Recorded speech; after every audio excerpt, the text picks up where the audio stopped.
Bab 621 Formasi Pertahanan Terakhir 1. Nama, Pencuri Abadi Penulis. Plus mematikan mengatur ulang. Di area luar kota peri di lantai 5, jeritan yang menyayat hati bergema sementara teriakan belas kasihan bergema satu demi satu sebelum mereda dengan raungan yang dipenuhi kesedihan. Mereka yang mencoba lari menemui kegagalan dan akhirnya terpotong-potong. Segera, seluruh area dipenuhi dengan tubuh yang terpotong-potong dan aliran darah dan darah. Sosok berkerudung berdiri tanpa noda darah di tengah pembantaian yang mengerikan ini. S memandangi semua mayat dengan mata tanpa emosi karena dia tidak merasakan apapun selain dingin di hatinya. Hidup yang lemah tidak ada artinya di dunia yang kuat, pikir S tiba-tiba sebelum getaran mengalir di tubuhnya. Dia merasa hampir memahami sesuatu, tetapi itu hanya sekilas sebelum dia mendapatkan kembali sikapnya dengan tatapan rumit jauh di dalam matanya. Pada saat ini, S merasakan fluktuasi yang kuat dari jiwanya yang sebenarnya, dan ketika dia mengamati, dia tercengang karena jiwanya yang sebenarnya berwarna merah tua berkilauan dalam kemilau gelap.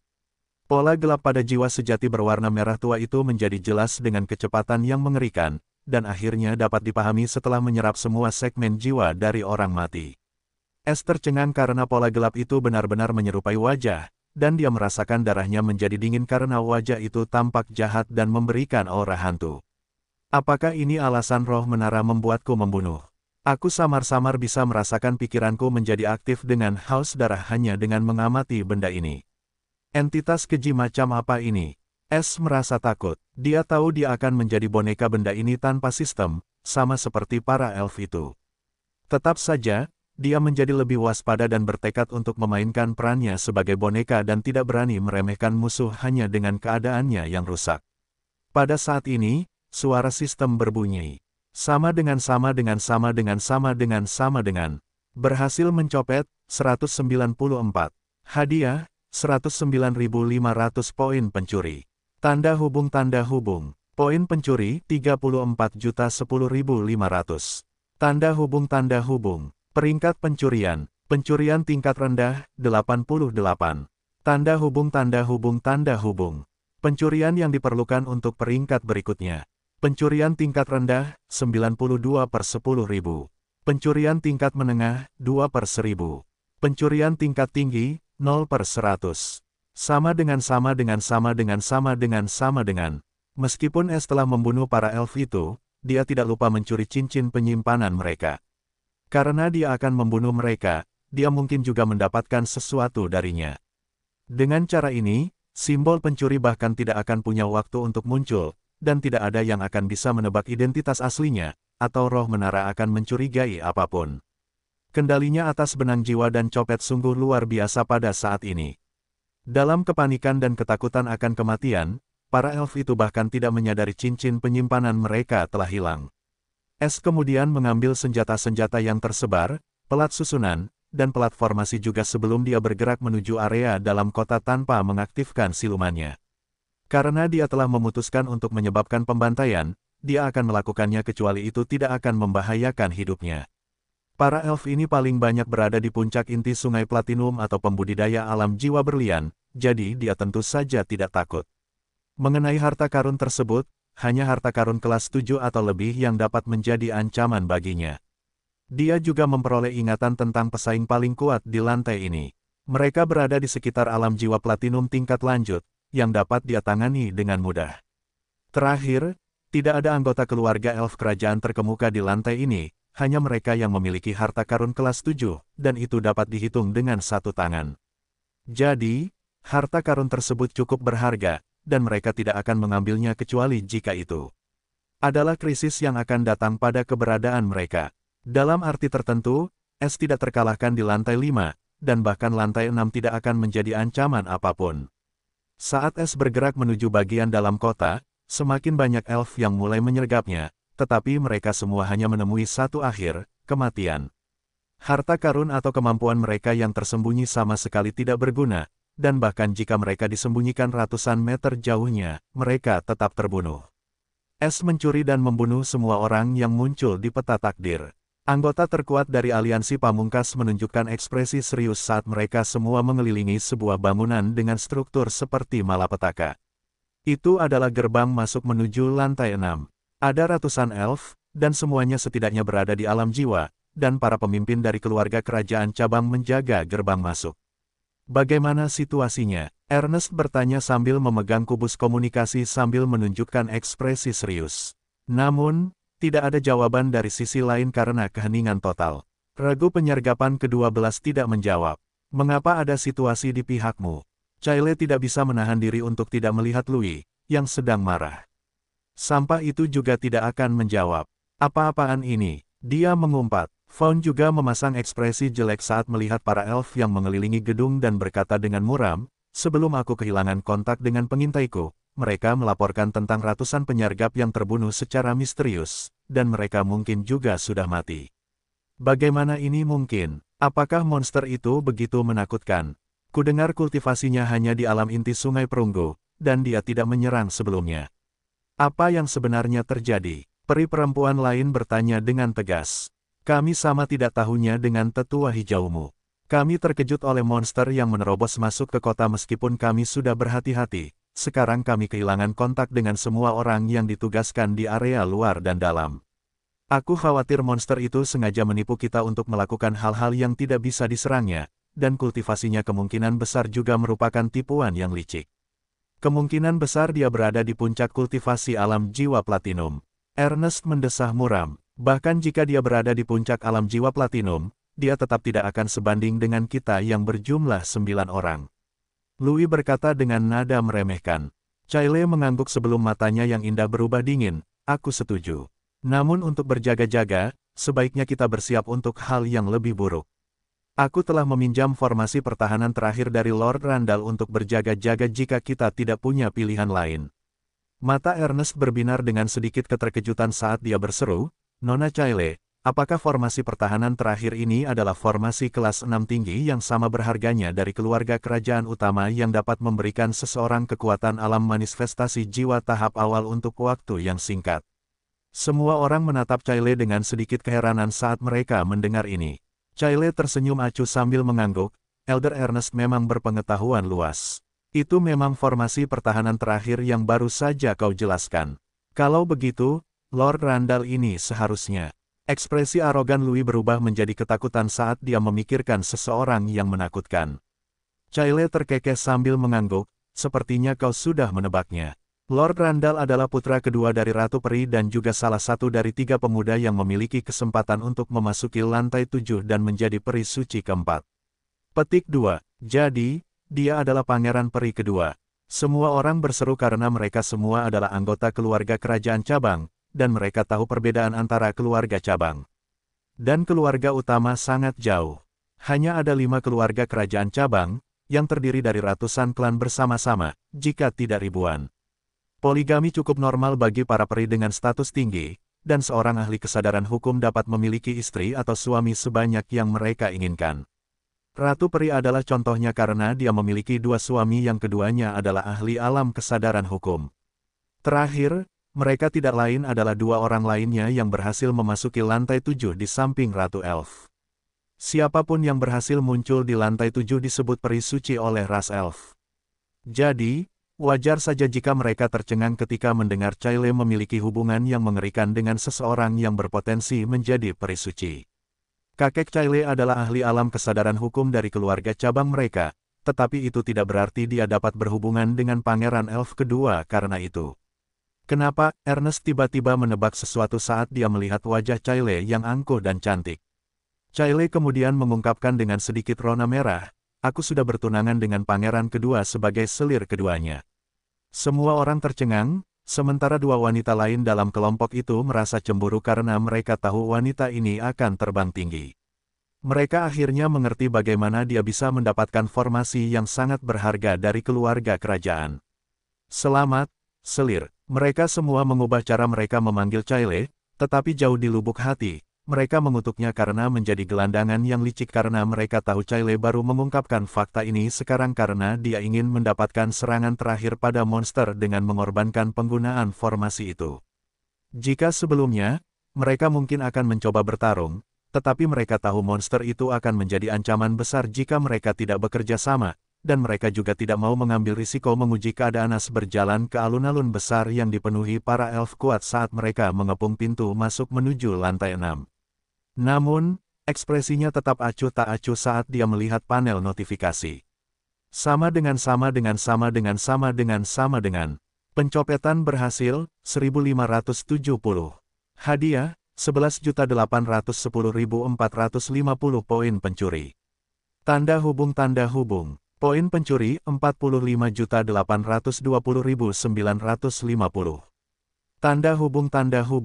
Peringkat pencurian. Pencurian tingkat rendah, 989. Pencurian tingkat menengah, 10. Tanda hubung. Pencurian diperlukan untuk peringkat berikutnya. Pencurian tingkat rendah, 1081/10.000. Pencurian tingkat menengah, 12/1000. Pencurian tingkat tinggi, 0/100. Sama dengan. Meskipun tidak mau, S harus mengakui bahwa dia mendapat untung besar dari pembantaian ini, dan para elf di lantai 5 juga cukup kaya. Jumlah ini bisa jauh lebih tinggi jika dia mengejar para elf yang melarikan diri itu, tetapi dia memutuskan untuk melawannya.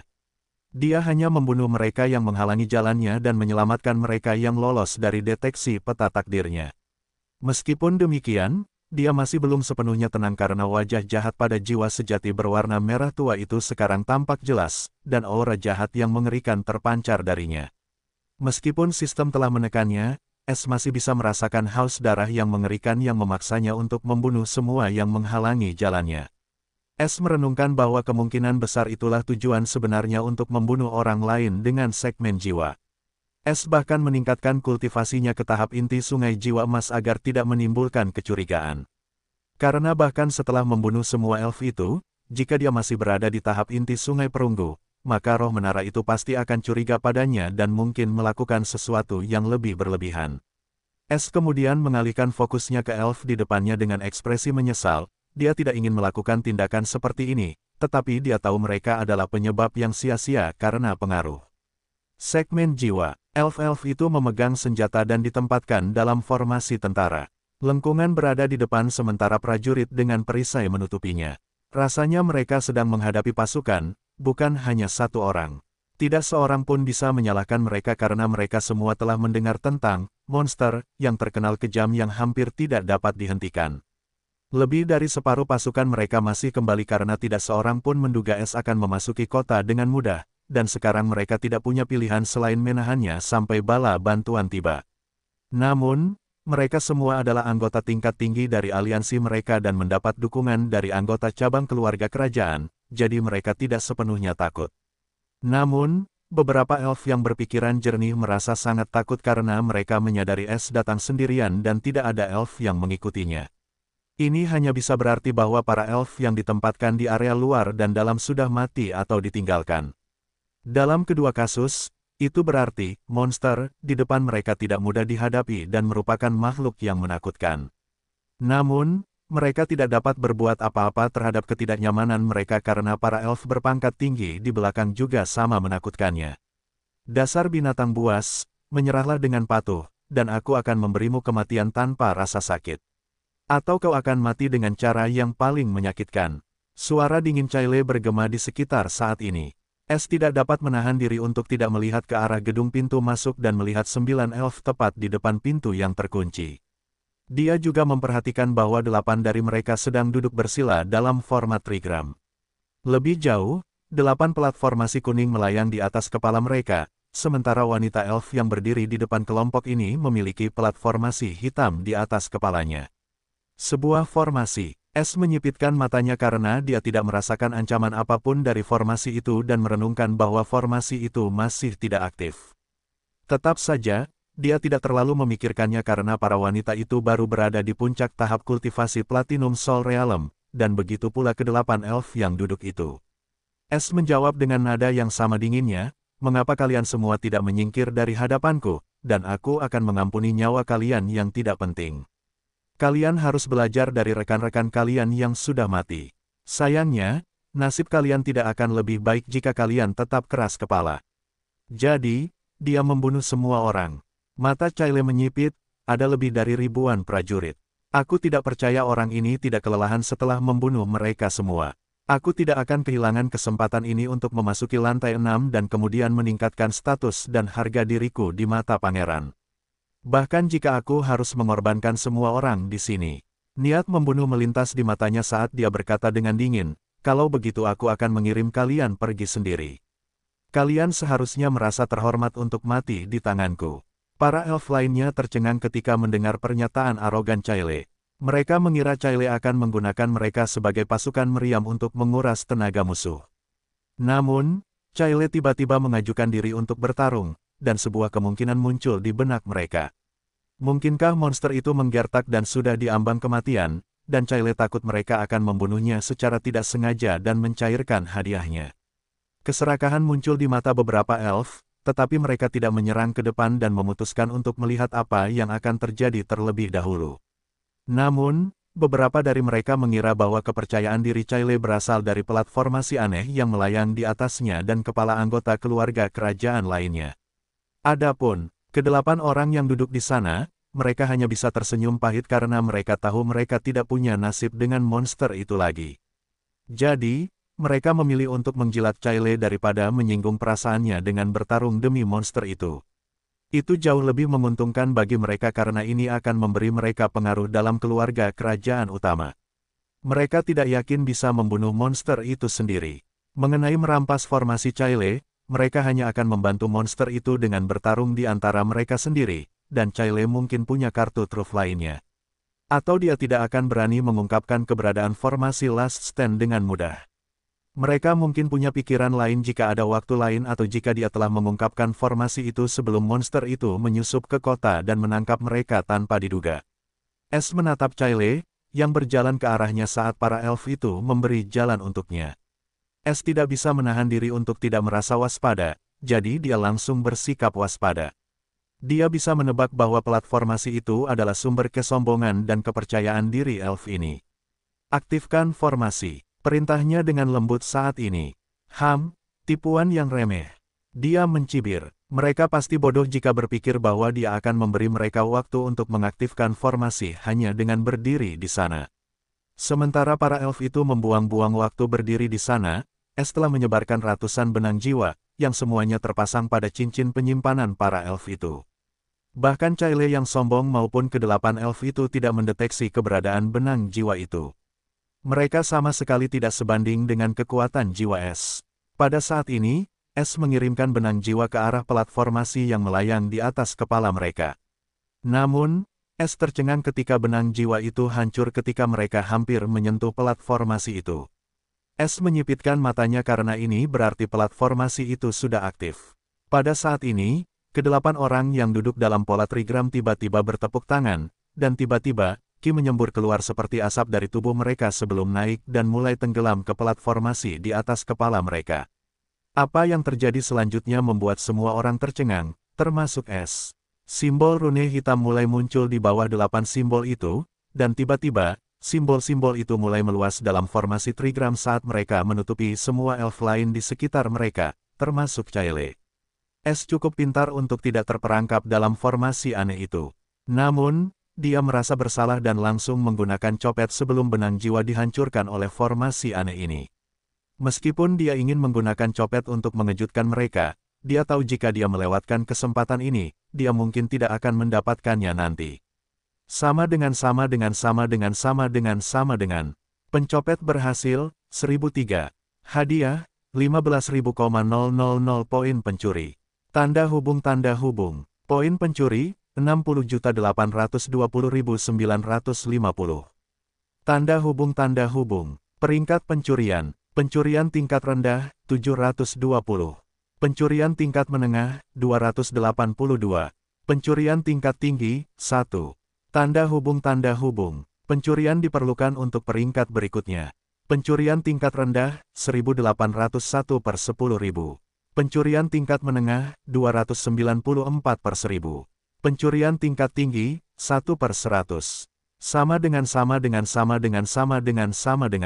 Tidak seorang pun menyadari cincin penyimpanan mereka dicuri saat ini, termasuk Caile, karena seluruh fokusnya tertuju pada Es, dan dia memiliki senyum dingin yang mematikan di wajahnya yang memikat. Es merasa tenang ketika cincin penyimpanan mereka memasuki ruang pencurinya.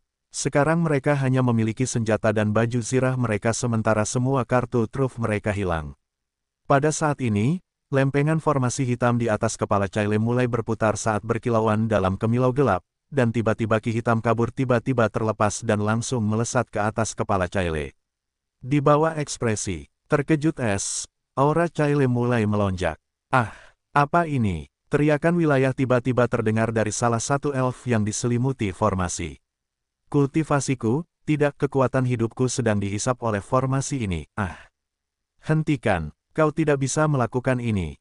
Kenapa aku tidak bisa bergerak, sialan. Dasar bajingan, sah. Semua orang mulai mengutuk dan berteriak ketika mereka memahami apa yang terjadi. Dengan mata menyipit, es menatap Caile, yang dikelilingi oleh cahaya gelap. Auranya meningkat sementara semua elf yang terjebak dalam formasi itu tampak menua dan kurus kering. Para elf itu berteriak kesakitan dan mengutuk, tetapi Caile dan 8 orang yang mengendalikan formasi itu tetap acuh tak acuh. Es juga tidak berani memasuki radius formasi itu karena dia merasa khawatir dengan formasi mengerikan ini. Dia tidak pernah mengira para elf ini memiliki formasi jahat seperti ini. Pada saat ini, Caile tiba-tiba mulai memancarkan aura alam manifestasi jiwa ki tahap awal, karena semua elf itu hampir seperti mayat kering dan nyaris tidak hidup. Caile dengan mengancam berkata sambil menatap es seolah-olah dia adalah orang mati, apakah kamu menyesalinya sekarang? Es terkejut ketika dia bertanya dengan tidak yakin, hanya itu. Caile tertegun sejenak seolah-olah dia salah mendengar, apa, hanya itu? Maksudku, sejauh inikah formasi ini? Es bertanya dengan sedikit terkejut. Apa kau sudah gila setelah melihatku menerobos alam manifestasi jiwa? Caile merasa kecerdasannya telah diuji dan mencibir dingin. Ya, sudah terlambat untuk lari. Dia kemudian membalikkan tangannya dengan tatapan membunuh seolah-olah dia ingin mengambil sesuatu dari cincin penyimpanannya. Namun setelah beberapa saat, dia akhirnya menyadari bahwa ada sesuatu yang salah karena busur silangnya tidak muncul, dan dia langsung melihat tangannya. Matanya tiba-tiba terbelalak saat matanya tertuju pada punggung tangannya karena ada jejak burung hantu gelap yang indah di balik punggung tangannya. Meskipun simbol pencuri es hampir terlihat sama, sekarang ada 2 tanduk iblis di atas kepalanya. Seluruh tubuh Caile gemetar saat dia melihat kata-kata di dalam simbol itu, yang ditulis dalam bahasa elf. Pencuri langit, mau membunuhku. Lihat aku mencuri. Dia tiba-tiba teringat entitas mengerikan yang telah menyebabkan keributan di daratan selama bertahun-tahun. Karena statusnya, dia cukup berpengetahuan tentang situasi di benua lain.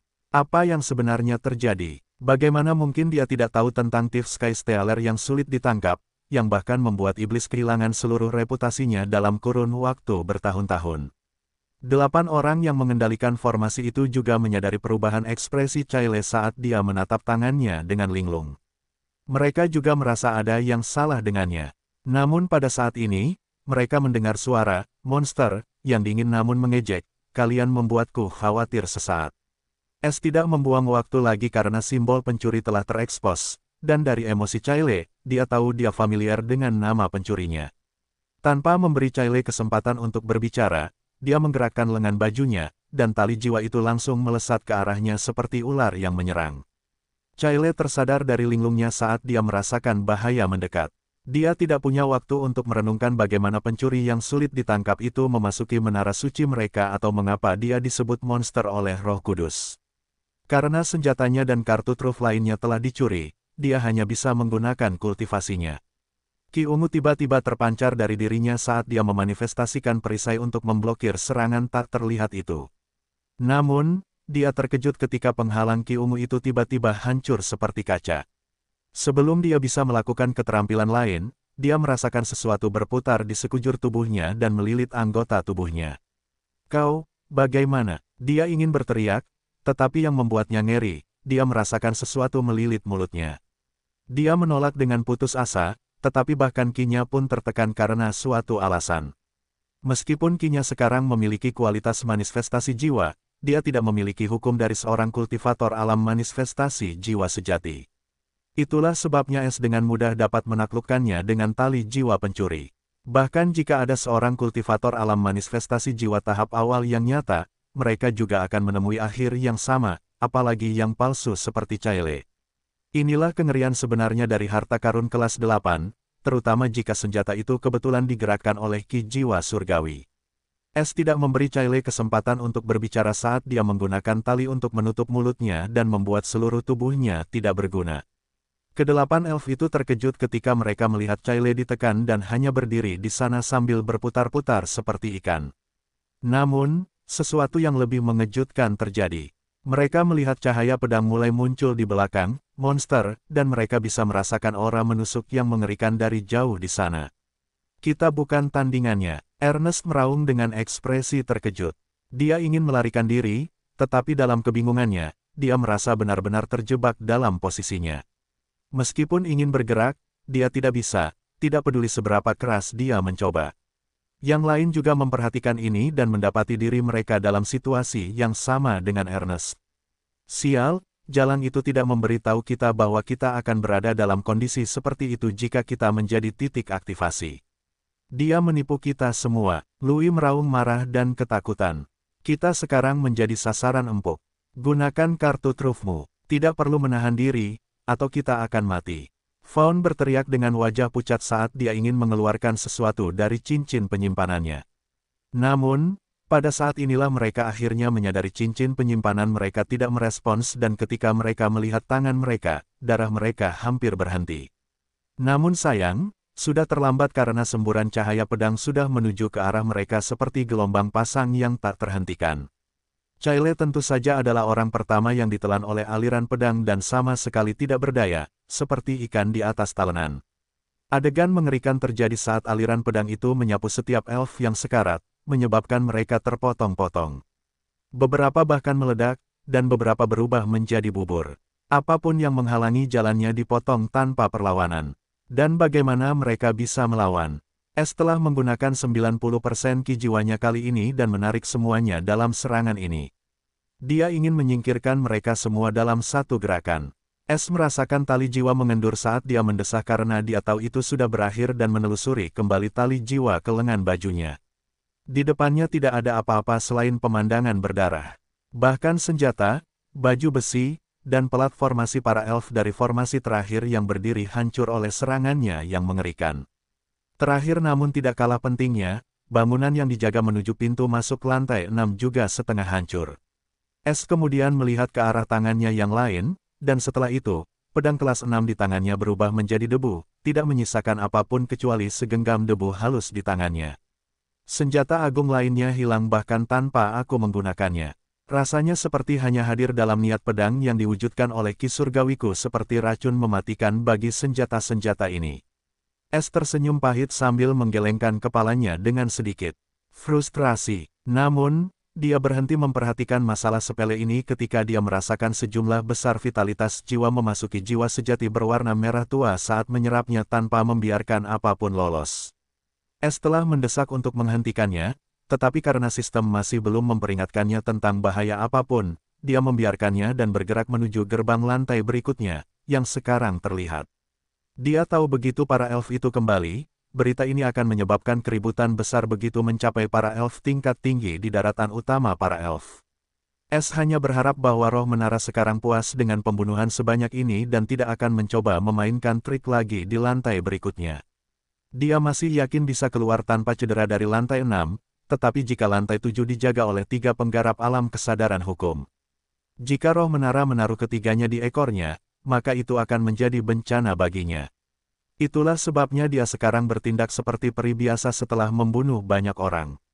Dia akan melanjutkan tindakan ini sampai dia melewati lantai 7. Setelah Es memasuki pintu masuk lantai 6, suara roh menara bergema di benak para peri yang melarikan diri dari kota atau kembali secepat yang mereka bisa untuk memperkuat aliansi mereka. Perhatian, calon benih lantai 5.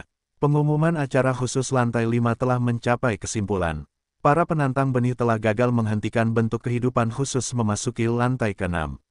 Dengan demikian, acara berakhir tanpa pemenang. Karena itu, semua keuntungan yang aktif karena acara khusus sekarang akan dibatalkan. Banyak elf tercengang ketika mendengar pengumuman tak terduga ini, dan mereka mulai menghubungi rekan-rekan mereka di kota untuk menanyakan apa yang sebenarnya terjadi.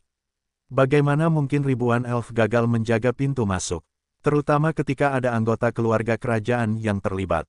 Namun, segera ketika beberapa elf yang bersembunyi di kota bertanya, mereka semua terkejut ketika melihat pemandangan mengerikan di alun-alun dan bangunan yang setengah hancur.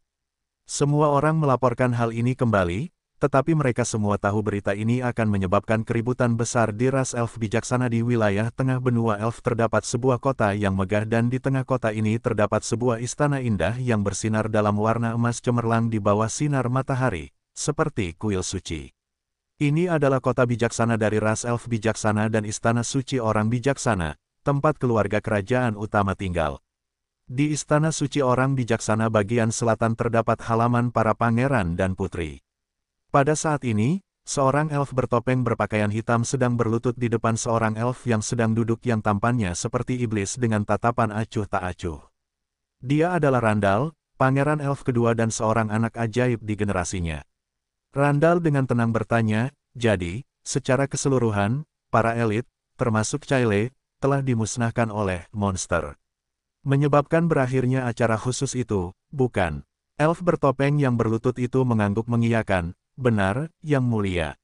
Mata Randall berubah agak dingin saat dia bertanya, bagaimana dengan formasinya? Masih belum ada berita tentang keberadaan formasi itu. Bahkan, semua cincin penyimpanan hilang dari mayat-mayat itu.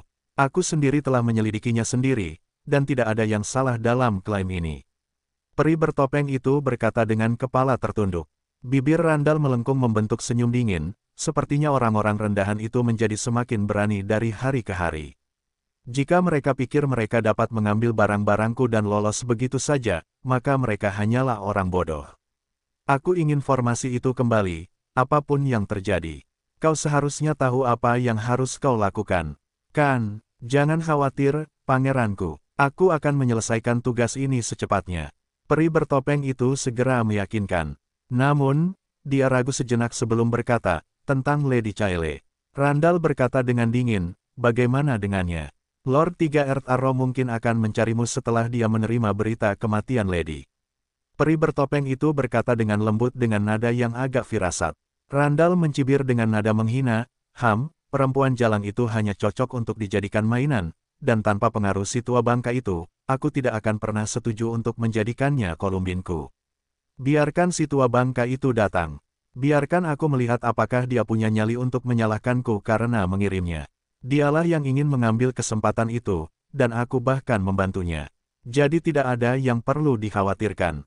Dia tahu lebih baik daripada menentangku. Dia mungkin datang ke sini untuk memberikan mainan lain kepadaku. Peri yang berlutut itu tidak berbicara lagi karena dia tahu insiden ini benar-benar tidak dapat disalahkan pada Randall, dan Caile benar-benar bukan apa-apa. Dia hanya memperoleh posisi ini karena pengaruh kakeknya dan sifat Randall yang penuh nafsu. Pada saat ini, Randall merasakan sesuatu ketika dia berkata, baiklah, biarkan aku sendiri jika tidak ada yang lain.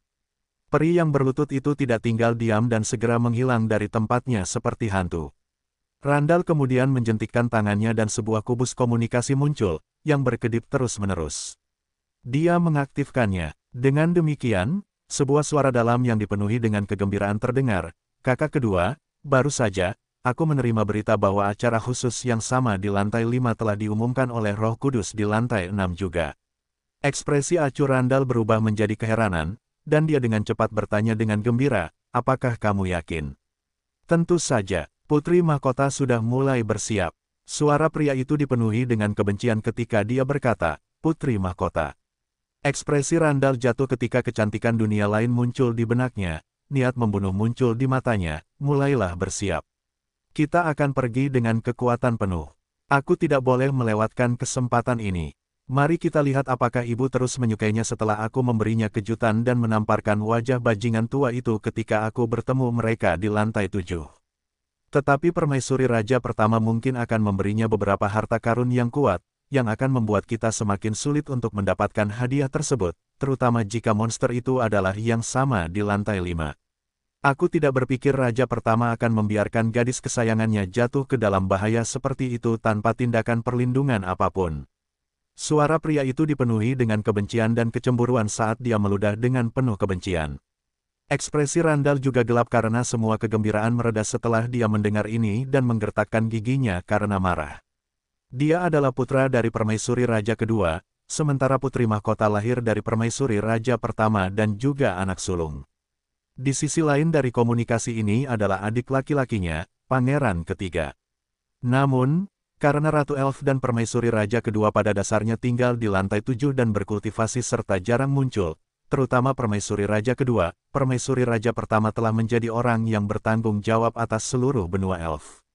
Meskipun permaisuri raja pertama dikenal karena sikapnya yang rendah hati dan seorang penguasa yang bijaksana. Namun di mata Randall, dia tidak adil jika menyangkut putri satu-satunya, dan bukan hanya dia tetapi adik laki-lakinya juga memiliki jejak pikiran yang sama dengannya. Namun, karena ayah kandung mereka adalah seorang maniak kultivasi yang terobsesi dengan menara suci dan menyelesaikan 10 lantai, mereka tidak bisa berbuat apa-apa selain bertahan dalam diam. Orang itu mungkin telah melupakan mereka setelah dia mengandung mereka, dan mereka berdua membenci orang itu karena ini juga.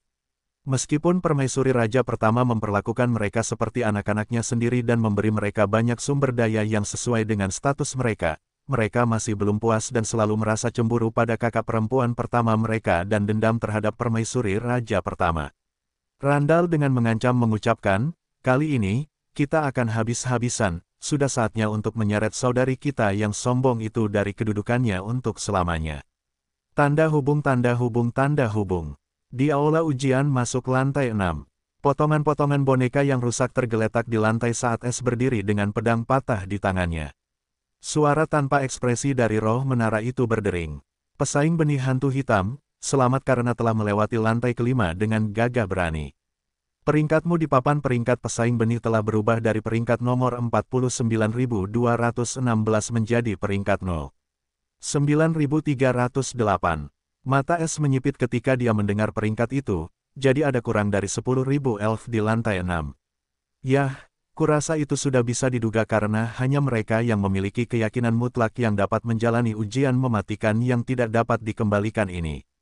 Dia mencibir dalam hati, sebelum dia membungkuk dan dengan hormat berkata, "Terima kasih, senior.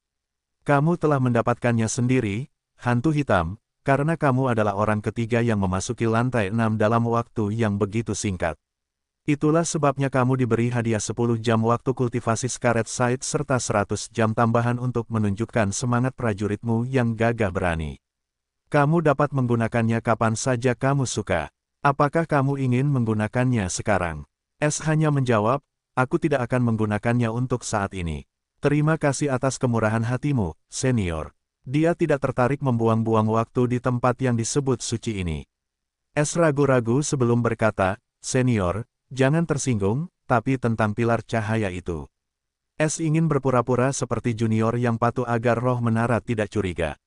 Tetapi jika dia bahkan tidak banyak bertanya, maka itu akan menjadi lebih aneh, mengingat penampilannya sebelumnya. Bahkan orang bodoh pun tahu bahwa dia bukan orang idiot karena mengabaikan perlakuan tidak adil seperti itu.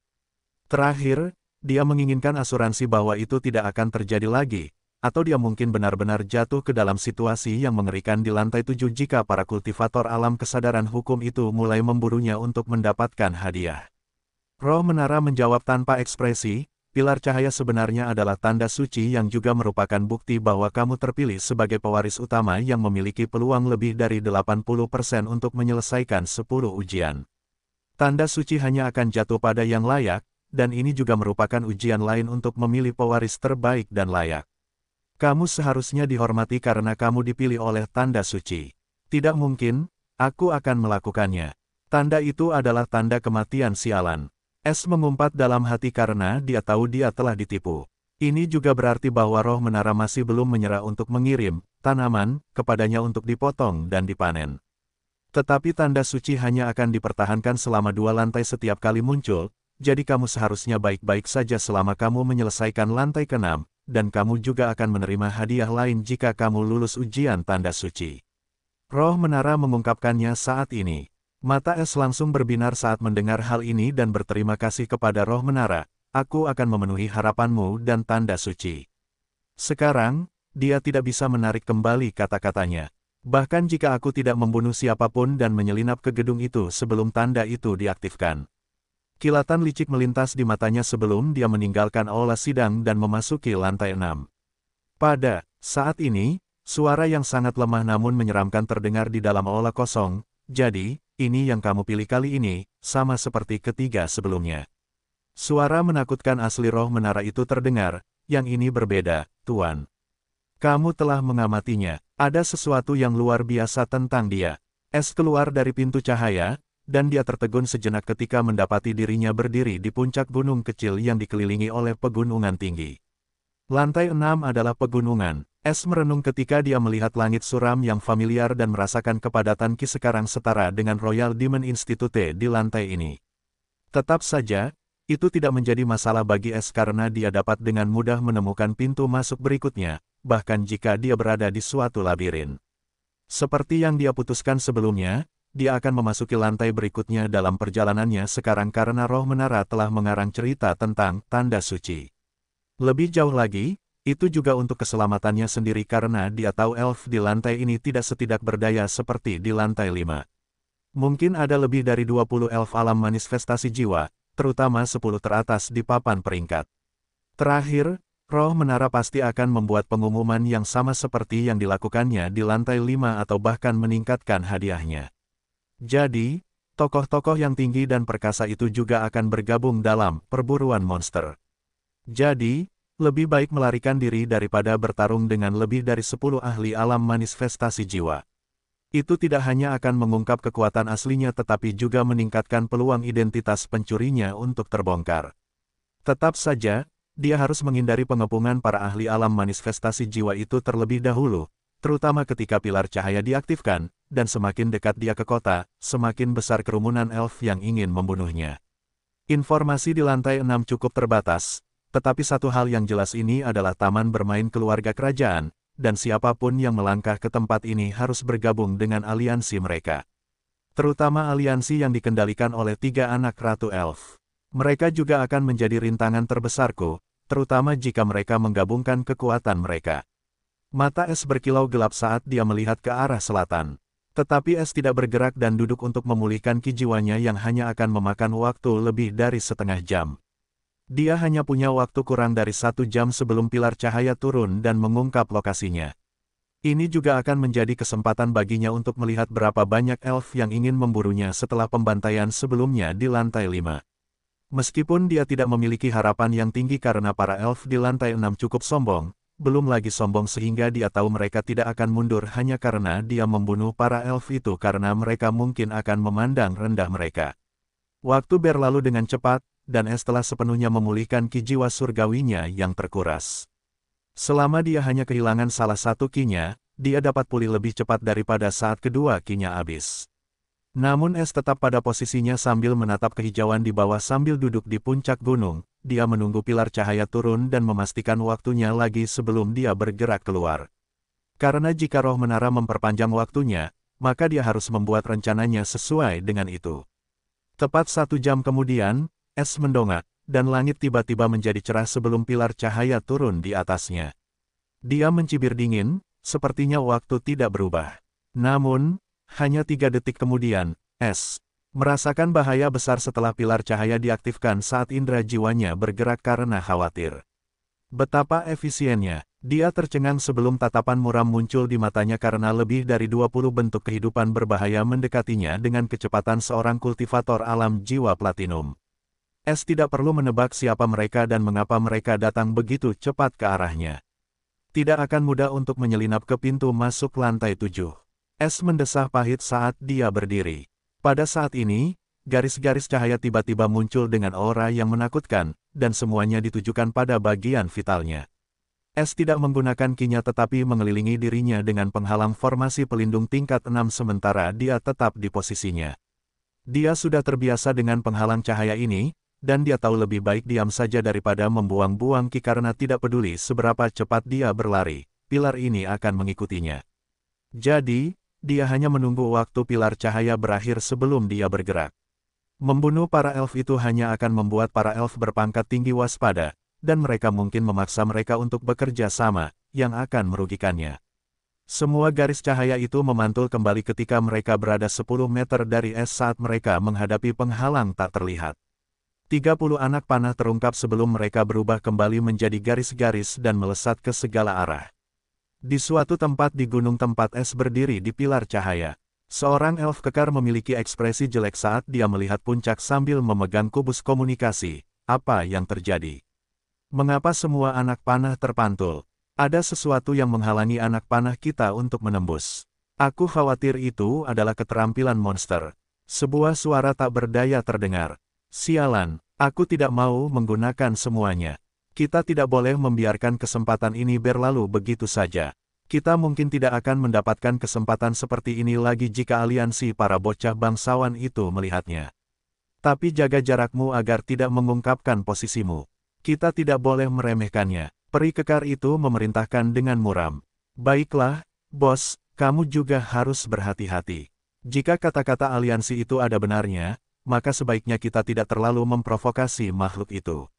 Jangan serakah. Pria itu terkekeh. Peri kekar itu menggerutu karena marah tetapi tidak mengatakan apa-apa saat dia melihat pilar cahaya dengan sedikit keserakahan dan ketakutan. Berita tentang pembantaian di lantai 5 sekarang sudah beredar di antara keluarga-keluarga kelas 1, dan anggota keluarga kerajaan di lantai 6 juga tidak menyembunyikannya dari orang lain.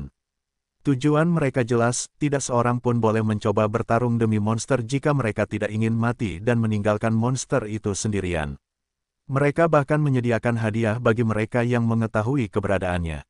Namun, beberapa elf tidak mempercayai mereka karena mereka mengira aliansi anggota keluarga kerajaan itu sengaja menyebarkan berita palsu untuk menjauhkan orang lain dari monster itu dan memburunya tanpa ada persaingan. Elf kekar ini juga termasuk dalam kelompok seperti itu. Meskipun demikian, dia tetap berhati-hati. Sekarang setelah dia melihat bahwa serangan mendadak yang mematikan itu berhasil diblokir seolah-olah tidak terjadi apa-apa, dia mulai mempercayai kata-kata itu. Pada saat ini, seberkas anak panah lain melesat ke arah monster dari segala arah. Namun hasilnya sama seperti sebelumnya. Semua anak panah yang kuat itu dipantulkan tanpa monster itu bergerak sedikitpun. Es hanya menunggu pilar cahaya itu berakhir, dan dia tidak berniat membunuh musuh-musuh kecil itu. Dan dari penampilan mereka, dia tahu mereka masih mengukur kekuatannya dan mengkhawatirkannya. Setelah lebih dari 10 serangan anak panah, pilar cahaya itu akhirnya memudar, dan tanpa menunggu lebih lama lagi, Es mengembalikan formasi itu dan menghilang dari tempatnya seperti hantu. Para elf itu memiliki ekspresi buruk namun takut di wajah mereka, dan ketika mereka melihat monster yang tabah itu tiba-tiba menghilang, hati mereka bergetar, dan mereka menjadi sangat waspada, terutama elf kekar itu.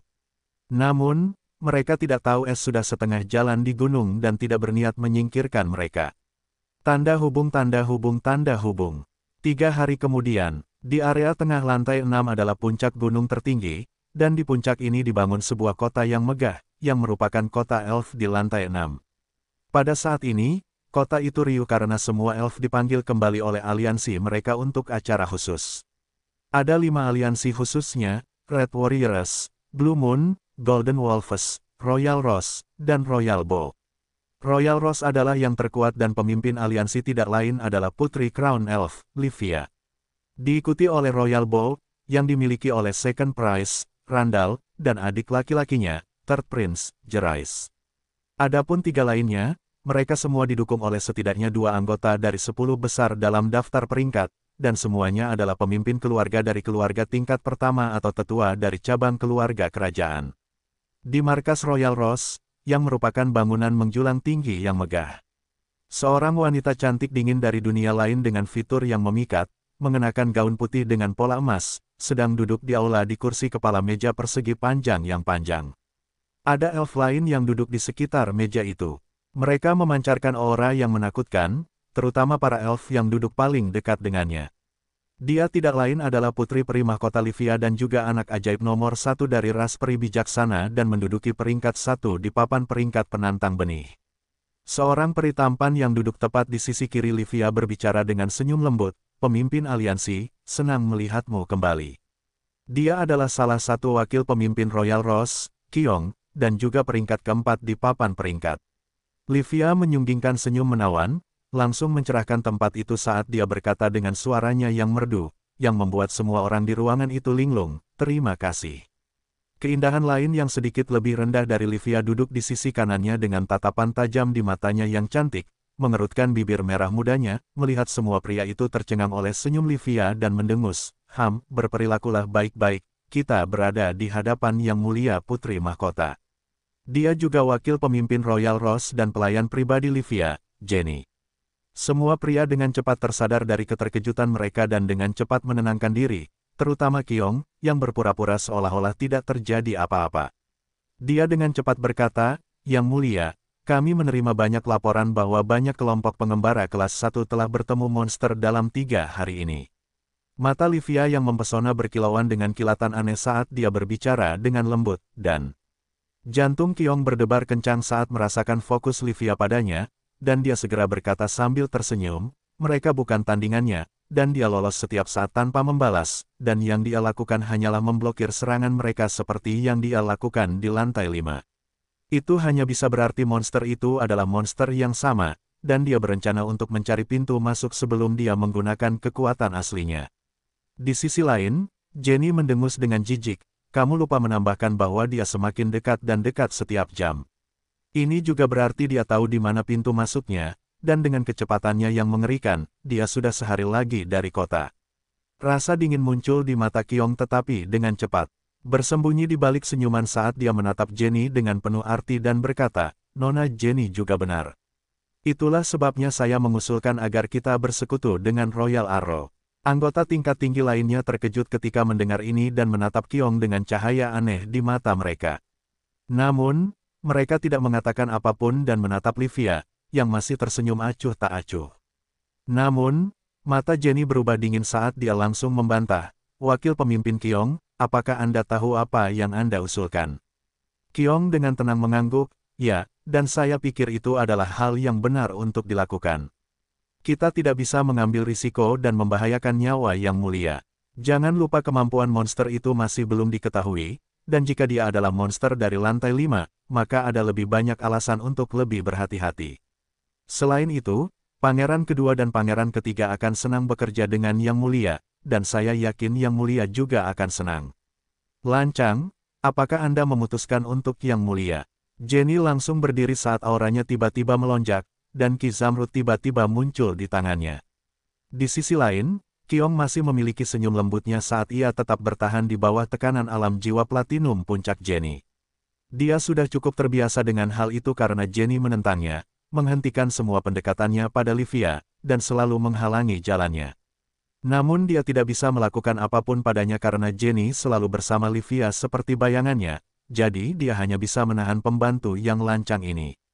Baiklah, kami akan melakukan apa yang Tuan Kyong sarankan. Livia berbicara saat ini. Jenny terkejut dan tidak percaya saat dia melihat Livia dan berkata, tapi... Jenny gelombang, Livia dengan lembut menatapnya dengan senyum lembut yang membuat Jenny terdiam. Dia hanya bisa mengerutkan bibirnya dan duduk kembali. Senyum Kyong melebar saat melihat ini, dan dia berkata, terima kasih atas kepercayaan Yang Mulia. Aku tidak akan mengecewakanmu. Livia mengangguk dan tersenyum anggun sebelum dia berkata, aku tahu kau tidak akan melakukannya, Tuan Kyong. Saat kau melakukannya, hubungi Red Warriors, Blue Moon, dan Golden Wolves juga. Katakan pada mereka aku yang mengusulkan aliansi. Aku ingin pertemuan dengan para pemimpin aliansi dalam waktu setengah hari. Bisakah kau mengaturnya? Kyong senang dengan bagian pertama sebelum senyumnya menegang saat mendengar detail terakhir. Ia ingin membantahnya tetapi tiba-tiba merasakan sensasi dingin muncul saat melihat ki emas melintas di mata Livia sesaat. Rasa dingin menjalar di tulang punggungnya saat ia cepat mengangguk dengan senyum kaku, aku akan segera mengaturnya. Livia berkata sambil menatap semua orang di ruangan itu dengan senyum yang indah, semua orang persiapkan tim kalian. Kami akan mengunjungi mereka secara pribadi jika ada yang tidak datang. Semua orang tercengang dan agak bersemangat karena mereka tahu arti di balik kata-kata ambigu Livia, sementara Kyong merasa hatinya menjadi dingin. Ia hampir melupakan monster sebenarnya yang tersembunyi di balik senyum menawan itu setelah tidak melihatnya selama lebih dari 1 dekade.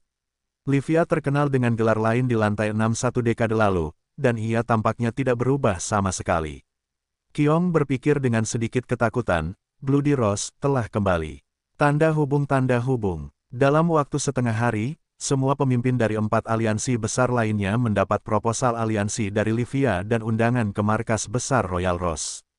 Tidak ada yang berani mengabaikan undangan tersebut karena undangan tersebut ditujukan oleh Livia sendiri, dan mereka datang bersama wakil pemimpin mereka untuk pertemuan ini. Mereka semua tahu tentang keberadaan monster tersebut, dan dia semakin dekat setiap jam.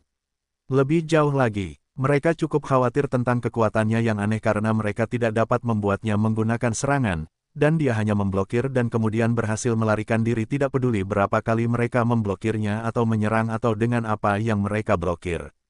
Sepertinya dia mempermainkan mereka, dan dengan kejadian yang terjadi di lantai 5 ketika monster itu tiba-tiba memasuki kota, mereka cukup takut bahwa itu mungkin terjadi di sini juga. Jadi mereka yang meremehkannya tidak lagi berani meremehkan monster itu dan bersiap dengan segala yang mereka miliki. Sementara mereka yang tidak percaya diri dalam menghadapinya semua melarikan diri kembali ke daratan karena mereka tidak ingin mati. Yang lebih penting, mereka tahu 5 aliansi besar tidak akan membiarkan mereka mendapatkan pembunuhan terakhir, atau bahkan jika mereka berhasil membunuh, mereka tidak akan dapat hidup untuk bergabung dengan hadiahnya, terutama dengan kembalinya Bloody Rose dan kehadiran Ratu Peri dan Raja kedua di lantai 7. Itulah alasan terbesar ketakutan para peri itu, dan itulah sebabnya mereka tidak berani menghalangi keluarga kerajaan lagi. Jika mereka membuat ratu tidak senang, keluarga mereka akan musnah. Adapun 3 aliansi besar lainnya, yang didirikan oleh anggota cabang keluarga kerajaan, mereka juga tahu dengan kehadiran 3 pewaris kerajaan, tidak bijaksana untuk bersaing dengan mereka. Jadi, mereka semua diam-diam memilih untuk mendukung Royal Rose atau Royal Arrow. Semuanya akan terungkap dalam pertemuan yang akan segera dimulai. Di ruang pertemuan yang sama, Livia duduk di posisinya, tetapi kali ini, Kyong dan Jenny berdiri di belakangnya. Ada 6 orang lain yang duduk di sekeliling meja, 2 di sisi kanannya dan 4 di sisi kanan. 2 orang di sebelah kanan tidak lain adalah Pangeran kedua Randall dan Pangeran ketiga Jerais. Mereka berdua adalah pemimpin aliansi Royal Arrow, dan 4 elf bertopeng berdiri di belakang mereka. Di sisi lain ada 3 pemimpin dari 3 aliansi besar lainnya. 2 dari mereka adalah elf setengah baya Fabienne dan Pedro. Sebagai perbandingan, yang terakhir adalah elf berwajah keriput dengan senyum tua, Princeton. Mereka semua memiliki wakil pemimpin yang berdiri di belakang mereka. Livia berbicara saat ini sambil menatap kedua saudara laki-lakinya, dengan ekspresi tabah. Randall kecil, Jerais kecil, sudah lama sejak aku melihat kalian berdua. Kalian berdua menjadi lebih tampan dan dewasa. Setelah aku menyelesaikan acara ini, aku akan mencari istri yang cantik untuk kalian berdua. Ekspresi Randall menegang dengan sedikit rona merah di wajahnya ketika dia dipanggil, Little Randall, oleh Livia, dan kenangan buruk mulai muncul di kepalanya. Sementara Jerais, yang memiliki penampilan yang hampir sama tampannya dengan Randall tetapi tidak dengan sikapnya yang tenang, langsung memarahi, Putri Mahkota, perhatikan kata-katamu. Para elf lainnya berpura-pura seolah-olah mereka tidak melihat atau mendengar apapun karena itu adalah masalah antara pewaris kerajaan dan tetap diam. Livia tidak marah dengan kata-kata Jerais yang tidak sopan dan terkekeh sambil mengangguk lembut, kamu masih imut seperti biasanya, Little Jerais. Panggil saja aku kakak, seperti yang selalu kamu lakukan saat kamu masih kecil. Ah, aku masih ingat bagaimana kamu dulu mengejarku. Kakau, berhenti. Wajah Jerais memerah karena malu, dan ada api kemarahan yang menyala di matanya saat dia menggertakkan giginya. Randall dengan cepat menamparkan kepala saudaranya dan menegurnya dengan tegas, jangan bersikap tidak hormat kepada kakak. Yang lain benar-benar kagum dengan bagaimana Livia dengan mudah membuat para pangeran sombong itu begitu takut bahkan tanpa melakukan apapun. Randall menyembunyikan amarahnya dan dengan cepat tersenyum kaku saat dia berkata kepada Livia, kami juga sangat merindukanmu, kakak. Tapi kami tidak punya kemewahan untuk mengenang, dan kami bisa melakukannya setelah menyingkirkan monster itu. Livia terkekeh, kau selalu sangat pintar, Randall kecil. Baiklah. Aku akan memberimu kedua harta karun setelah aku membunuh monster itu dan kemudian mencari calon istrimu. Dia mengangguk pada dirinya sendiri.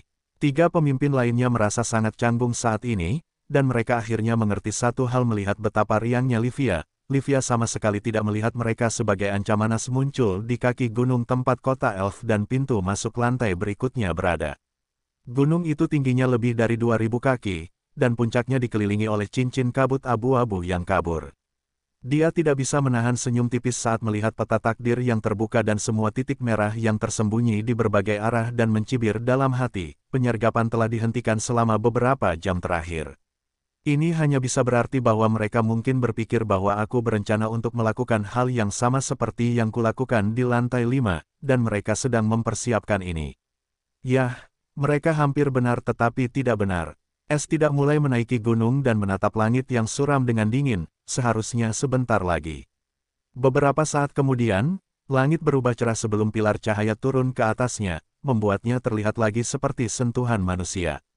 Para pengintai elf yang tersembunyi itu terkejut ketika mereka melihat monster muncul di kaki gunung, dan tanpa membuang waktu, mereka dengan cepat melaporkannya kepada atasan.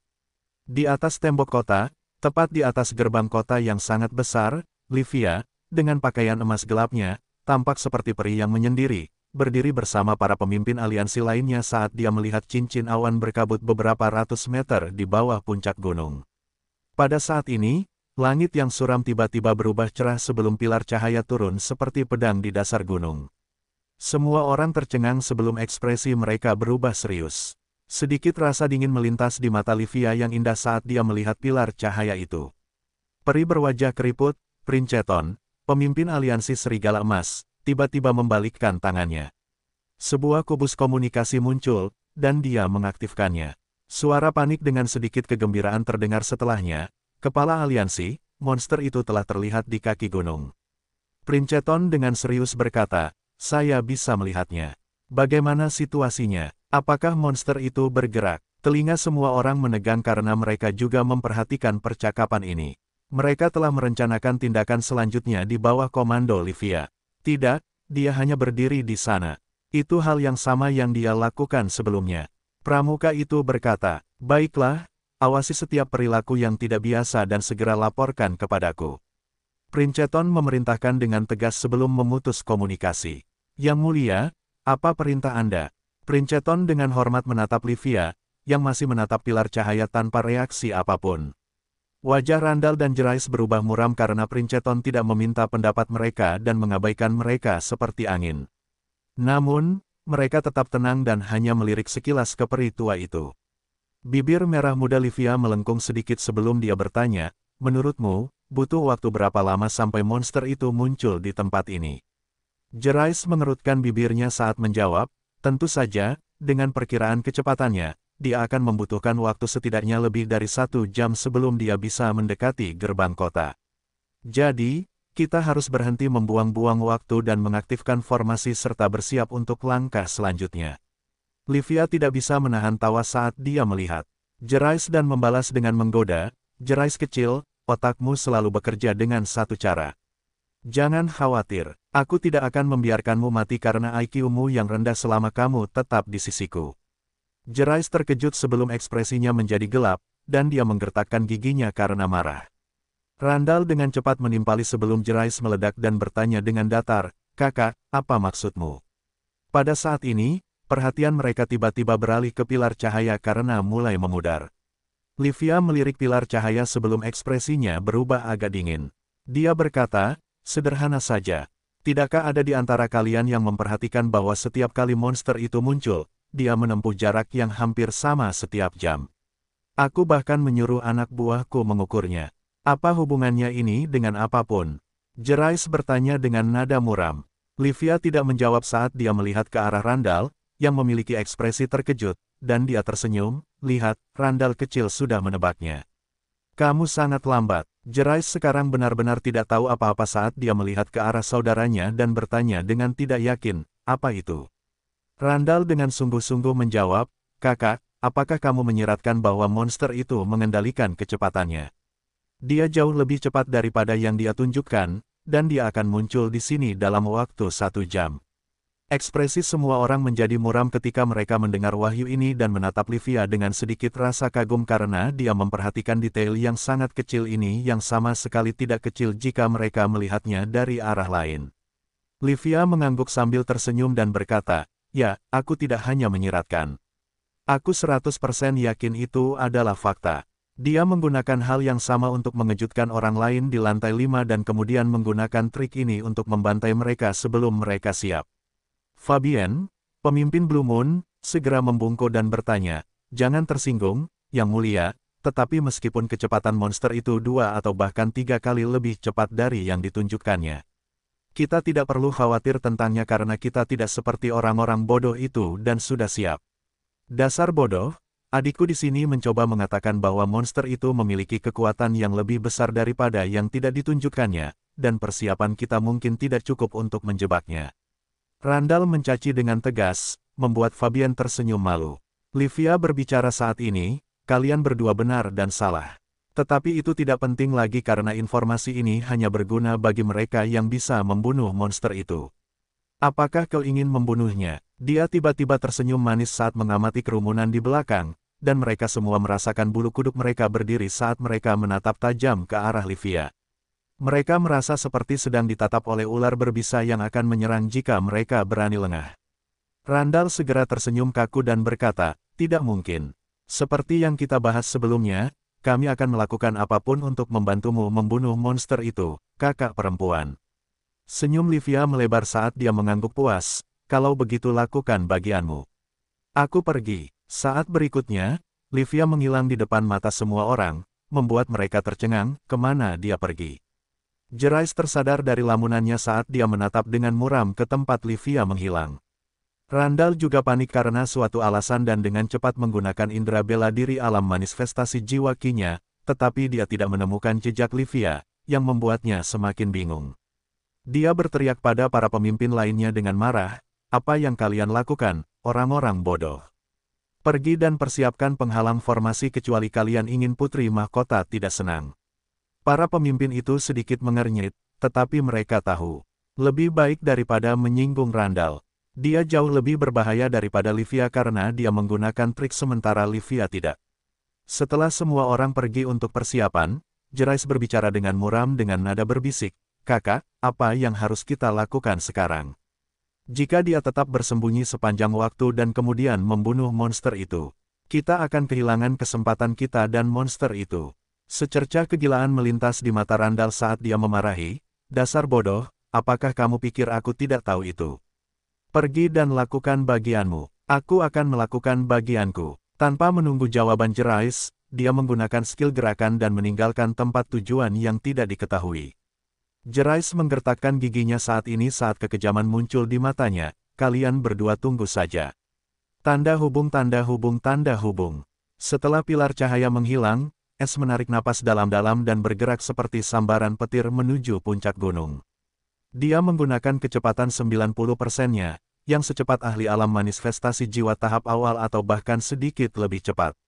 Selama ini, dia menggunakan 25% dari kecepatan sebenarnya, yang secepat ahli alam jiwa platinum. Tapi dia hanya menggunakannya untuk membingungkan yang lain dan membuat celah untuk dirinya sendiri. Jadi, dia bisa menyelinap ke pintu masuk lantai berikutnya sementara para elf itu masih berpikir bahwa dia berada di suatu tempat di gunung dan akan membutuhkan waktu lebih dari 1 jam untuk mencapai puncak. Ketika mereka menyadari dengan tidak menemukan pilar cahaya lagi, dia akan lama pergi menipu para elf dan juga roh menara. Dalam beberapa menit, Es telah melintasi ratusan meter, dan sambil lolos dari semua rintangan dengan peta takdir, ia bergerak tanpa hambatan menuju puncak gunung. Semua pengintai elf itu masih memiliki kesan yang salah bahwa perangkap mereka akan memperlambat monster itu, tetapi yang mereka lakukan hanyalah membuang-buang tenaga mereka karena peta takdir dapat mendeteksi semua perangkap di bawah tingkat 7. Terakhir, karena Es menjaga penglihatan pencuri tahap awal tetap aktif sepanjang waktu, penglihatannya sudah berada di tingkat menengah dan terus bergerak menuju tingkat tinggi. Ini juga berarti ia sekarang dapat melihat perangkap tingkat 4 dan tingkat 5 rendah sendiri tanpa memerlukan peta takdir. Dalam 15 menit, Es telah melintasi lingkaran berawan di sekitar kota dan sekarang dapat melihat tembok kota yang menjulang tinggi dibangun di sekitar puncak gunung. Lebih jauh lagi, penghalang putih transparan mengelilingi seluruh kota, yang jelas-jelas di atas tingkat 5 dan mungkin tingkat 6. Namun, Es tetap tenang saat dia mendekati penghalang. Dia juga bisa merasakan fluktuasi Ki yang kuat di seluruh tempat, terutama di sekitar tembok, dan dia tahu penyergapan besar sedang menunggunya saat dia menunjukkan kehadirannya. Itulah sebabnya Es menghindari mereka dan menemukan area terpencil di tembok dengan keamanan minimum. Tidak butuh waktu lama baginya untuk menemukan tempat seperti itu di sisi barat daya tembok tempat dia hanya bisa merasakan ahli alam jiwa. Es berhenti tepat di depan penghalang dan membalikkan tangannya. Segitiga putih seukuran telapak tangan muncul. Segitiga ini tidak lain adalah segitiga distorsi ruang tingkat 6 yang didapat S dari Paul, dan dia mendapatkannya dari Leona. S juga menggunakannya untuk merampok pelelangan iblis kehidupan. Segitiga distorsi ruang mungkin adalah salah satu harta paling berharga yang dimiliki S karena dapat membuat retakan pada penghalang formasi aktif tanpa membunyikan alarm apapun. Tanpa membuang waktu lagi, S mengaktifkan segitiga distorsi ruang di dekat penghalang putih, dan saat bersentuhan dengan penghalang, ia mulai terdistorsi sebelum retakan kecil mulai muncul di penghalang. S menggunakan ki petir duniawi karena ia takut menghancurkan harta ini dengan ki surgawinya seperti pedang harta karun itu. Dalam niat pedang, ia tidak punya pilihan untuk menggunakan ki surgawinya karena niat pedang berasal dari ki surgawinya. Namun dalam hal ini, ia punya pilihan, dan ia menggunakannya. S meningkatkan kekuatannya, dan retakan mulai meningkat hingga cukup baginya untuk menyelinap masuk tanpa menyentuh penghalang. S dengan cepat menyelinap masuk sebelum siapapun bisa melihatnya dan menghentikan segitiga distorsi ruang. Penghalang kembali normal sebelum siapapun bisa melihat retakan itu. Bibir S terangkat dengan puas saat ia menyimpan segitiga distorsi ruang dan menggunakan tali jiwanya untuk menjangkarkan dinding sebelum ia memulai pendakian. Dengan tindakan cepat dan sembunyi-sembunyinya, S berhasil melangkah ke kota elf lantai 6, dan dia harus mengakui tempat ini jauh lebih mewah daripada kota-kota di lantai bawah. Tetap saja, perhatian S tertuju pada penunjuk kompas emas gelap, yang menunjukkan jalan menuju pintu masuk lantai berikutnya, dan menuju ke sana sambil menghindari blokade para elf. Namun dia terhenti ketika melihat penghalang lain yang mengelilingi gedung yang sama, yang merupakan pintu masuk lantai berikutnya, dan pada saat yang sama, ada dinding hitam yang menutupi setengah dari gedung, yang memberikan perasaan menakutkan bagi S. Namun, mata S terbelalak saat dia melihat sesuatu yang mengejutkan di peta nasib langsung karena kompas tidak menunjuk ke arah pintu masuk melainkan titik nasib. Di balik dinding hitam itu, tepat di tempat pintu-pintu bangunan seharusnya berada, ada sebuah titik takdir yang dilapisi warna emas, namun yang membuat S terkejut adalah warna emas itu berkilauan dalam kemilau yang berkilauan. Titik takdir emas yang berkilau. Keterkejutan S terlihat jelas dari betapa terkejutnya dia setelah memastikan bahwa itu benar-benar titik takdir emas yang berkilauan. Namun pada saat ini, sesuatu yang tidak masuk akal terjadi, yang membuat S tercengang. Tepat di bawah matanya yang melebar, titik takdir emas yang berkilauan itu mulai menghilang, begitu pula dengan indikator kompas yang memudar. Kemudian titik itu digantikan dengan titik lain yang sekarang menunjuk ke atas gedung yang dilindungi, yang seharusnya menjadi jalan menuju lantai berikutnya. Namun dia tidak bisa begitu saja mengabaikan titik takdir emas yang berkilauan itu karena titik itu ditunjukkan sebelum pintu masuk lantai berikutnya, yang membuatnya sama pentingnya. Jadi, dia hanya bisa menoleh ke satu orang yang mungkin memiliki penjelasan tentang fenomena yang tidak masuk akal ini, Moira. Moira, apa yang baru saja terjadi? Apakah titik takdir emas yang berkilauan itu sebuah kesalahan? S bertanya dengan tidak yakin.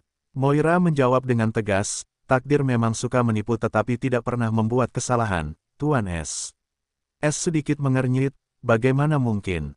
Karena tipu daya digunakan untuk kesalahpahaman sementara kesalahan dibuat oleh orang yang tidak mampu, dan takdir tidak lain adalah orang yang tidak mampu. Moira berkata dengan sungguh-sungguh. S merasa agak tercerahkan, tetapi keraguannya semakin bertambah. Lalu apa titik takdir emas yang berkilauan itu? Dan mengapa titik itu memudar, dan indikator kompas juga berubah. Apakah ini termasuk tipuan yang dimainkan oleh takdir? Moira menjawab dengan nada agak muram, ini hanya bisa berarti dua hal, Tuan S. Pertama, titik takdir telah berubah, dan tidak lagi berguna bagi Anda. Peluang terjadinya skenario ini di atas 60%. Kedua, tujuan sebenarnya dari titik takdir ini akan terungkap di masa depan, dan itu hanya muncul sebagai harapan dan peringatan tentang malapetaka. Peringatan bahwa Anda akan membutuhkannya di masa depan dalam situasi yang genting, serta harapan untuk menyelamatkannya. Ramalan nasib seperti ini biasanya ditujukan pada malapetaka yang tak terhindarkan, dan selalu tidak terduga dan mematikan. Malapetaka semacam ini selalu disembunyikan oleh takdir dan tidak dapat diungkapkan kecuali seseorang dengan kemampuan ramalan yang sangat tinggi mencoba meramalnya dengan mengorbankan nyawa mereka.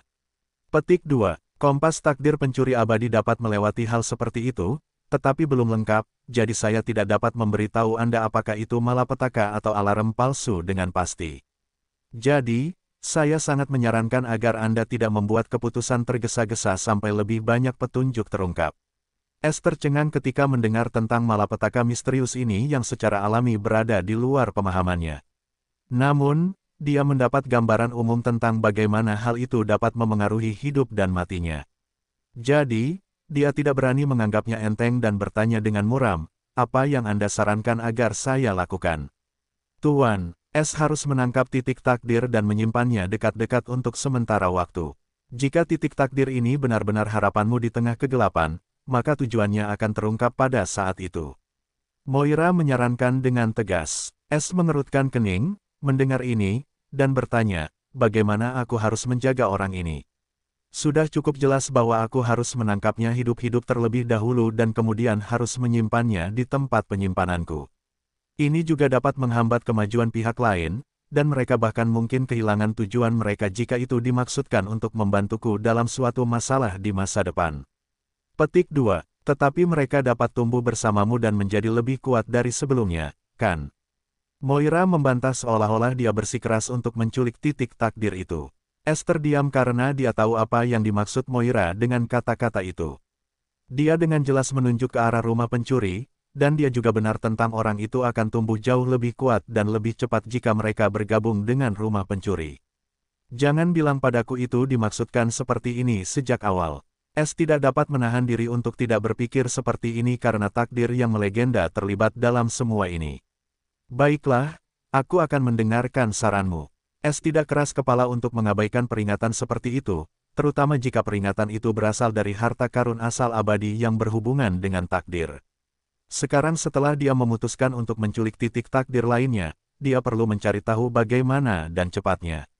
Karena pihak lain dilindungi di balik dinding jasmani hitam yang tidak terlihat di peta takdir dan memberi Es perasaan mengancam, ini hanya bisa berarti dinding itu dibuat dengan setidaknya simbol rune kelas rendah 7.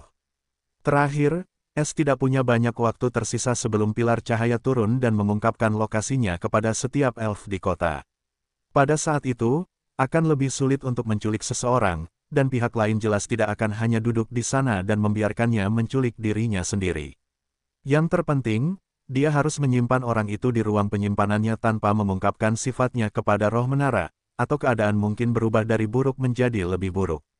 Karena memiliki ruang penyimpanan hidup pada dasarnya akan mengubah segalanya karena akan membuka kemungkinan baginya untuk memiliki pembantu atau bahkan harta yang lebih berharga yang dapat digunakannya. Es menatap penghalang itu dengan muram saat rencana yang mengerikan namun layak mulai terbentuk dalam pikirannya yang suka mencuri. "Aku dapat dengan mudah melewati penghalang pertama dengan segitiga distorsi ruang. Tapi dinding hitam itu adalah masalah sebenarnya. Segitiga distorsi ruang tidak akan pernah merusaknya. Tetapi jika aku mencoba untuk memperkuat kemampuannya dengan ki surgawi secara paksa, maka ada kemungkinan itu tidak akan berhasil, dan aku akan kehilangan segitiga distorsi ruang untuk selamanya. Itu masih berguna bagiku, dan aku tidak ingin menghancurkannya begitu saja tanpa mendapatkan apapun darinya. Itu risiko yang harus kuambil demi sedikit kesempatan dan risiko membocorkan lokasiku dalam prosesnya. Lalu, masih ada level kekuatan pihak lain, aku tidak bisa mengukurnya dengan dinding yang menghalangi, tetapi karena itu adalah titik takdir merah." Es berpikir keras, tetapi dia tahu dia tidak punya banyak waktu, jadi dia harus segera memutuskan. Setelah beberapa menit, mata Es bersinar dengan tekad saat dia membuat pilihannya. Tanpa basa-basi lagi, Es bergerak menuju penghalang itu sambil masih dalam mode sembunyi-sembunyi dan jubah penyembunyian. Para elf masih sibuk menjaga gerbang kota karena mereka masih memiliki kesan yang salah bahwa Es tidak dapat menembus pertahanan kota dan harus melewati perangkap mereka. Mengenai titik takdir misterius di balik tembok itu, cukup jelas bahwa dia ada di sini untuk menjaga pintu masuk kalau terjadi sesuatu yang tidak diinginkan. Es dengan mudah melewati penghalang pertama dengan segitiga distorsi ruang seperti yang dia lakukan untuk menyusup ke kota. Tidak ada perangkap tanah di bawah penghalang pertama, tetapi saat Es semakin dekat ke dinding eterik hitam itu, dia tahu mengapa tidak ada yang repot-repot memasang perangkap tambahan. Dinding itu sendiri adalah perangkap besar karena, dari penilaian Es, dinding itu mungkin adalah kandang perangkap. Begitu aktif, tidak ada yang bisa masuk atau keluar, dan mungkin juga memiliki kemampuan menyerang. Formasi ini kemungkinan besar berasal dari keluarga kerajaan utama para elf. Es mendesah getir karena ia agak meremehkan para penguasa ras terkuat ke-6 di Golden Skyworld. Ia meremehkan ras elf karena keberhasilannya di Might Demon Continent, tetapi tampaknya setiap ras memiliki kartu trufnya sendiri, baik mereka nomor 1 atau 10. Bagaimanapun, ada jutaan spesies yang tinggal di dunia langit emas, dan 10 ras teratas harus memiliki cara mereka sendiri untuk masuk ke jajaran 10 ras teratas dan mendapatkan benua mereka sendiri. Namun, itu tidak berarti Es akan mundur. Ia tidak hanya ingin meninggalkan tempat ini untuk dirinya sendiri tetapi untuk Alina, atau ia tidak keberatan bermain permainan pikiran dengan para elf seperti yang ia lakukan di benua iblis.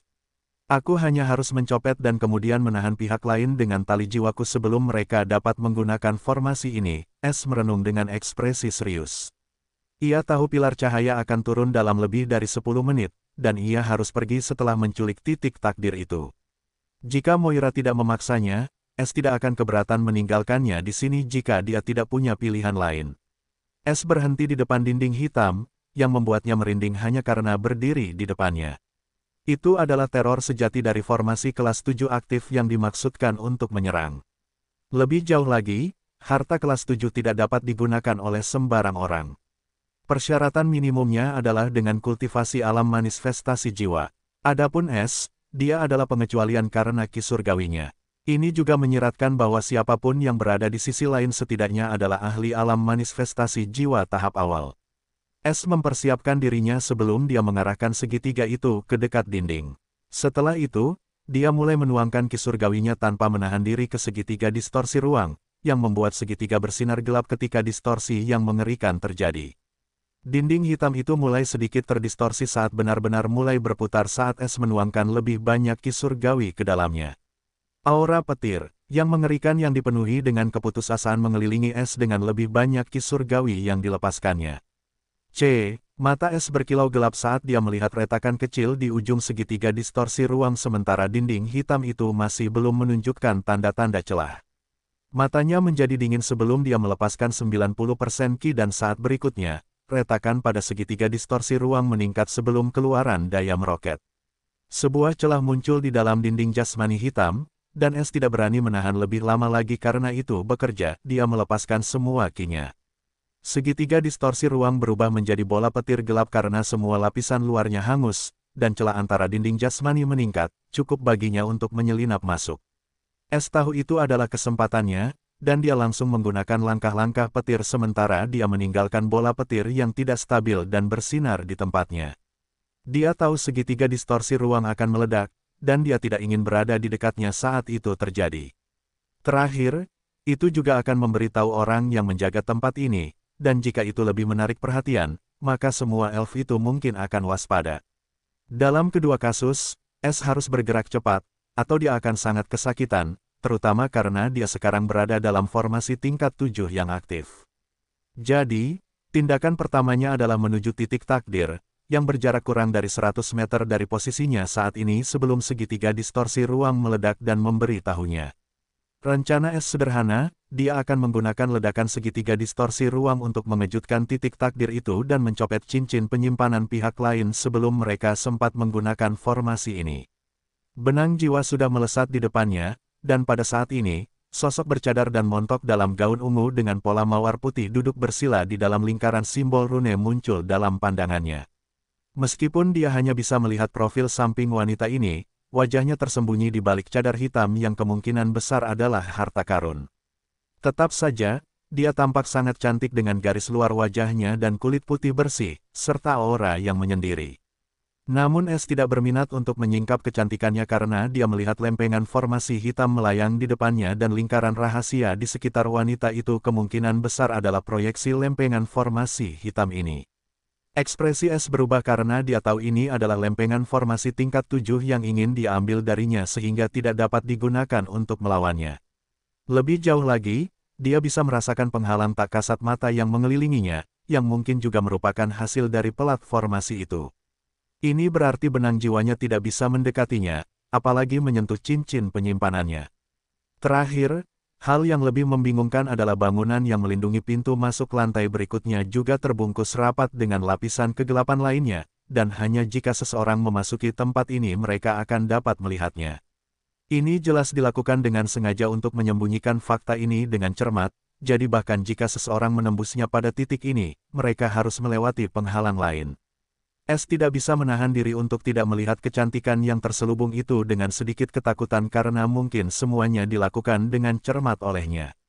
Sebelum dia bisa mengetahui apa yang harus dilakukan, bumim, sebuah ledakan melengking terjadi di belakangnya, menciptakan gelombang ki yang mengerikan.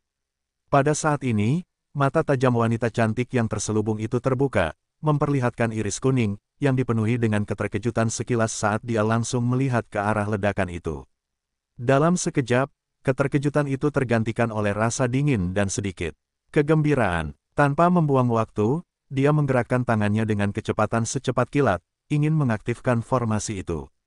Namun, dia tiba-tiba merasa merinding ketika sebuah pedang putih yang mengerikan muncul tepat di atas kepalanya dan turun dengan mengancam. Niat pedang. Dia merasakan ketajaman yang mengerikan dari pedang cahaya setinggi 5 meter itu turun di atas kepalanya, dan dia tahu kekuatan penghalang perlindungan tidak cukup untuk melawan pedang ini. Karena khawatir akan keselamatannya sendiri, dia menyerah untuk mengaktifkan fungsi perangkap formasi itu. Dia fokus pada fungsi pertahanan saat penghalang tak terlihat di sekelilingnya mulai menjadi lebih gelap, seperti dinding di sekitarnya. S, yang menggunakan niat pedang untuk mengulur waktu, memiliki ekspresi yang sangat jahat saat dia melihat penghalang gelap muncul di atas wanita itu. Karena aku sudah membuat keributan, biarlah. Matanya berubah kejam sebelum dia melepaskan lebih banyak niat pedang dan cahaya pedang mulai muncul satu demi satu, dan semuanya menghujani wanita itu seperti hujan deras. S ingin menghancurkan penghalang itu dan menghancurkan platformasi, menyingkirkan penghalang di sekitarnya untuk selamanya. Dia kemudian akan menggunakan tali jiwa untuk menahan wanita itu. Bahkan jika dia harus menggunakan semua ki-nya, dia tidak ingin memberi pihak lain kesempatan untuk mengaktifkan hal lain dari formasi ini, terutama kemampuan menyerang atau menjebak. Karena dia harus menggunakan kekuatan penuhnya, yang berarti ki bela dirinya juga, ini akan memiliki konsekuensi yang lebih mengerikan. Memiliki ki bela diri dan ki jiwa adalah sesuatu yang sama sekali tidak masuk akal, dan tidak seorang pun akan mengabaikannya. Dia tahu roh menara itu sedang mengawasinya, jadi dia bahkan lebih enggan untuk mengungkapkan ki bela dirinya. Dia semakin takut dengan keberadaan di balik roh menara itu. Di sisi lain, ekspresi wanita bercadar itu serius dan muram saat dia merasakan hujan pedang yang tak berujung di atas penghalang, dan dia harus terus memasok penghalang dengan ki hanya untuk memblokir pedang-pedang itu. Ini telah membuat penggunaan formasi lainnya sama sekali tidak berguna, dan dia harus sepenuhnya fokus untuk menjaga penghalang pertahanan agar cukup kuat, atau dia tahu jika dia terganggu bahkan untuk sesaat, dia mungkin tidak akan hidup, apalagi membunuh monster. Yang mengerikan itu,